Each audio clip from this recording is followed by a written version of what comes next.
Kembali lagi dengan saya Dropper 01.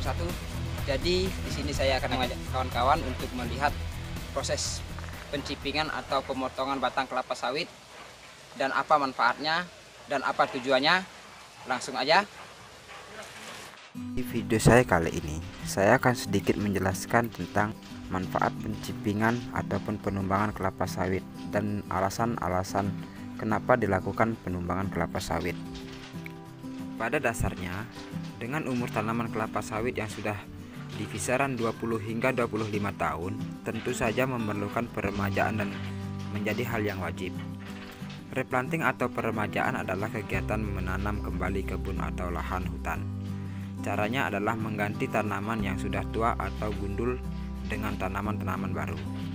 Cara ini bertujuan agar kebun atau lahan hutan tersebut tetap tumbuh subur dengan tanaman-tanaman baru yang lebih sehat. Salah satu metode yang digunakan dalam replanting adalah tumbang dan chipping dengan eksavator. Chipping merupakan kegiatan mencincang pokok kelapa sawit dengan ketebalan maksimal 10 hingga 12 cm. Hal ini dilakukan untuk mempercepat proses pembusukan pada batang kelapa sawit agar menambah bahan organik pada tanah. Selain itu, hal ini juga bertujuan untuk mempersempit perkembangbiakan kumbang orites pada pokok yang telah mati. Chipping dilakukan mulai dari bonggol akar sampai dengan ujung pelepah. Selain tumbang chipping, eksavator juga berkewajiban untuk membongkar bekas perakaran lama atau bonggol agar mengurangi potensi tumbuhnya jamur Ganoderma dan mengurangi adanya serangan penyakit yang dulunya menyakiti tanaman lama. Jamur Ganoderma penyebab penyakit busuk pangkal batang kelapa sawit. Ganoderma juga menyebabkan busuk akar dan batang pada bagian tanaman perkebunan lainnya seperti kelapa, karet, teh, kakao, dan pohon hutan. Satu unit eksavator dapat menumbang, mencacah, dan merumpuk batang kelapa sawit sebanyak 135 batang hingga 155 batang kelapa sawit per hari. Jam kerja eksavator normalnya adalah 10 hm. Jadi, eksavator dapat mengerjakan 13 hingga 15 batang kelapa sawit per jamnya. Batang kelapa sawit yang telah dicipping disusun rapi agar ketika penanaman pokok kelapa sawit yang baru dan proses pemancangan lebih mudah dilakukan. Selain itu, agar mempermudah untuk menanam kacangan.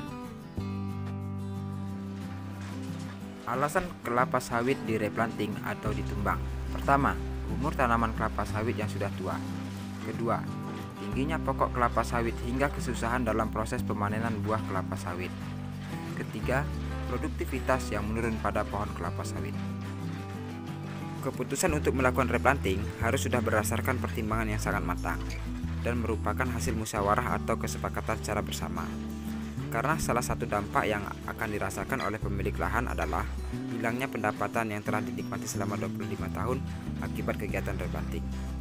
Dan ini akan berlangsung selama 3 tahun ke depan dan menunggu kebun sawitnya berproduksi kembali. Bahkan jika para pemilik kebun sawit sebelumnya tidak mempersiapkan anggaran untuk kegiatan penanaman kembali, akan menjadi beban yang sangat berat karena kegiatan replanting akan membutuhkan biaya yang tidak sedikit, sehingga diperlukan cara yang terbaik agar kegiatan replanting tidak menjadi beban dan menimbulkan masalah yang tidak dapat diselesaikan dengan baik. Nah, itulah tadi video dari kami tentang proses pencipingan atau manfaatnya. Jadi sekian dari saya, Dropper 01. Jangan lupa like dan subscribe dan share. Dropper 01 mantap.